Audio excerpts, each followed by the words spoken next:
Hey guys, I am Dr. Kristen Fincham, founder of MedFree Farm DD. I teach women how to heal their Crohn's, ulcerative colitis, and IBS without medications. Today we are talking about fiber. What is the deal with fiber? There's so much information out there about fiber in the gut health world. Don't eat it, do low FODMAP, don't have too much fiber, cut this out, cut that out. But actually you need fiber because it's good for your gut and it's good for your microbes, and it keeps you from getting colon cancer, but if you have it, you flare up. And this company tells you that you're probably sensitive to these foods and you're sensitive to those foods. And actually, you shouldn't eat anything that comes from the earth. Just eat our packaged bar that is packaged garbage, actually, and poisons. Or just don't eat anything at all, and then you'll just feel better. So it's very confusing in this space. Everyone has different opinions. Everyone has different advice, but we want you eating things from the earth. We want you eating fruits and vegetables and herbs that heal your body, that give you nutrients, that gives you the vitamins and the minerals that you need to heal and function. So let's get into fiber, why we need it, and how we can incorporate it safely into our bodies, even when we have inflammatory bowel disease. So I'm going to share my screen, so hang on. All right, fiber. What do we need to know? What's the deal? What is fiber? Why don't we start there? Fiber, there are two types. There's soluble fiber. That means it dissolves in water, soluble, and it creates a gel-like texture. It helps slow digestion. It supports blood sugar balance, feeds your beneficial bacteria, and is often easier to tolerate in people with IBD or inflammatory bowel disease, IBS, Crohn's, ulcerative colitis. So some sources: oats, sweet potatoes, apples with no skin, bananas, cooked carrots, squash, chia seeds, flax seeds. You can Google soluble fiber and find these things. Insoluble fiber. This does not dissolve in water, adds bulk to stool, and insoluble fiber can be very hard to tolerate during flares or with active inflammation. It may cause bloating, cramping, urgency if introduced too quickly. Sources: raw vegetables, skins of fruits, whole nuts, seeds, popcorn, bran, whole grains. Again, you can Google that.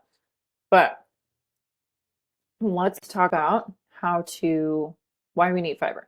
So first off, fiber helps move your stool through your body. It also feeds our beneficial microbes. We want those beneficial microbes. We want them flourishing. We want big, diverse colonies of beneficial microbes. We don't want to feed our, bad microbes. We want to feed the good ones with things that grow from the earth, fresh things, fruits, vegetables, herbs, all those things. And so we need to learn how to incorporate both soluble and insoluble fiber into our diet so that they can feed these good bacteria and good microbes and help give you healthy digestion.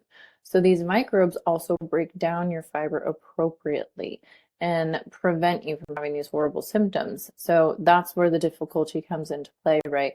We need these beneficial microbes to break down these foods, but if we don't have them, then when we eat this fiber, it's very difficult for us to digest. So in order to increase these amount of microbes, or these good microbes, we need to eat fiber. So how do we do that without feeling like garbage and running to the bathroom after every meal?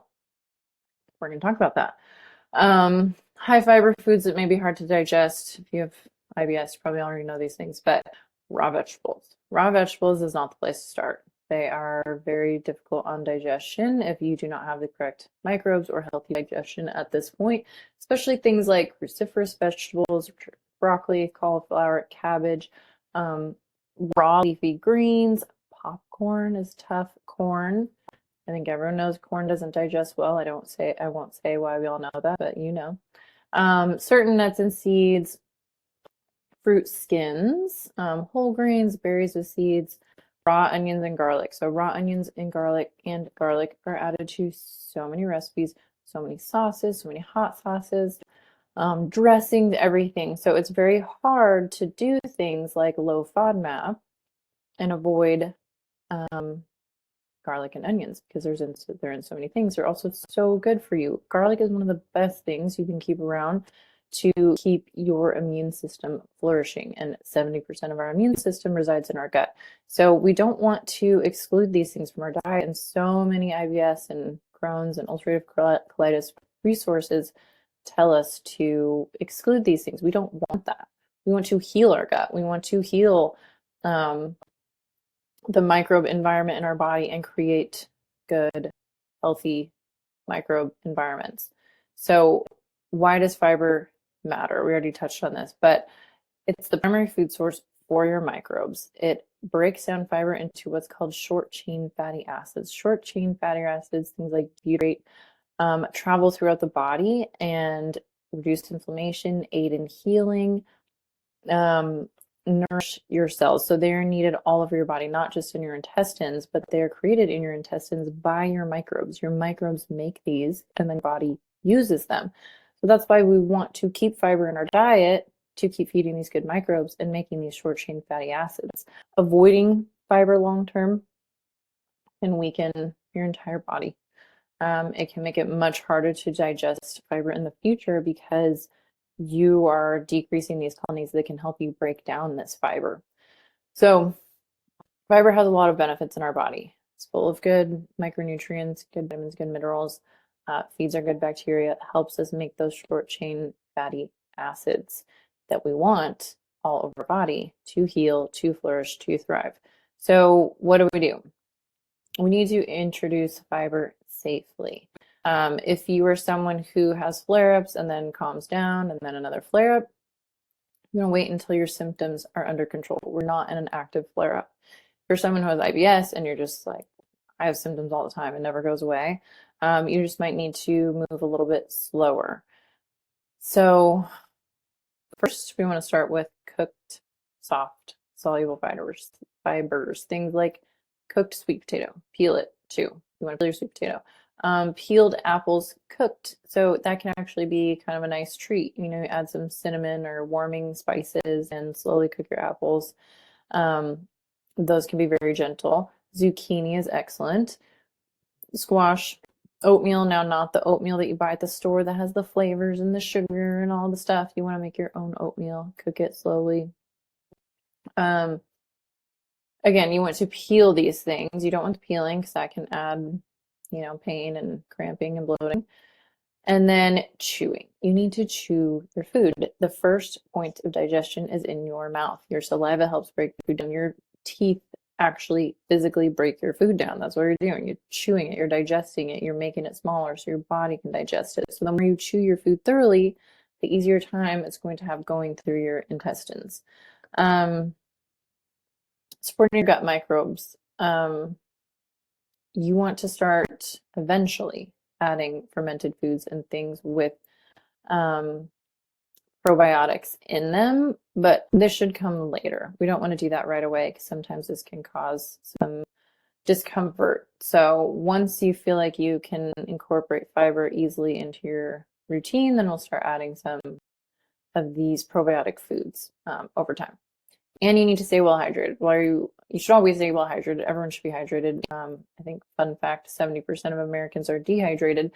So make sure you're staying well hydrated during this because hydration helps move things through. It helps you digest your food. It helps with overall wellness that I won't get into also.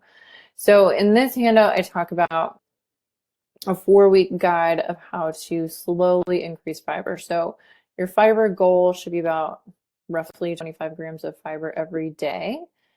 And depending where you're at right now, you want to add 2 to 3 grams of fiber per week. So that means if you're right now consistently getting about 10 grams of fiber a day, then you want to start out adding about 2 grams of fiber a day per week. So 2 grams. So you would want to get, if you're starting at 10 grams, then bump it up to 12 grams for the week. The next week you can go to 14 or 15 grams every day for the week. The next week you can go up to 18 grams of fiber per day every day that week. So move it up slowly. Now the first piece, you want easy to digest fibers, mostly soluble and cooked. Everything should be cooked and peeled. So here's zucchini, sweet potato, half a ripe banana, serving size matters.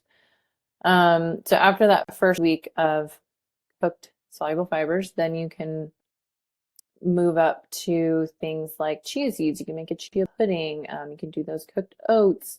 Psyllium husk. So psyllium husk is a great way to get more fiber into your diet, but sometimes it can bulk stool too much for some people and make it uncomfortable to pass. So start very slow on psyllium husk. You also want pure psyllium husk. You don't want these supplements that have, all these sugars and powders and flavorings added. Just get pure psyllium husk, mix it in some water, drink it right away. Otherwise, it'll get jelly and gross. You can also add it to your oatmeal, or you can add it to certain baked goods. So psyllium husk can be great, but start very slow. Then we can start getting in, depending how you feel, then you can start getting into lightly fermentable fibers, like a small serving of apple, some cooked lentils, some brown rice, chickpeas, things like that. And then the last step should be your raw vegetables. Raw cucumber, raw bell pepper. You should save your broccoli last, Brussels sprouts last. So this is, over 4 weeks, which is just kind of a guide. Obviously, if you're very sensitive, you need to go much slower. Obviously, if you're farther along, then you can go faster. But we don't want to be avoiding fiber. It's not good for us. It's not good for our health. It's not good for our microbes. We want to bring it into our diet slowly. And if you're actively flared, that can present some challenges. If you don't, have a time where you're not flared, if you're someone who's constantly having symptoms, this can be a little bit challenging. So start low, go slow. If you were really struggling, this is what I help my clients work through. Reach out to me. You can message me on Instagram at medfreepharmd. It's MED FREEPHARMD. And, just let me know you're struggling, and we can talk ways to work together to heal your IBS, your Crohn's, or your ulcerative colitis without medication. That's what I help women do. I teach them how to heal and never have these symptoms again. So this is kind of the outline of fiber. If you're struggling, go slowly. And I wish you healing. I wish you good love and peace.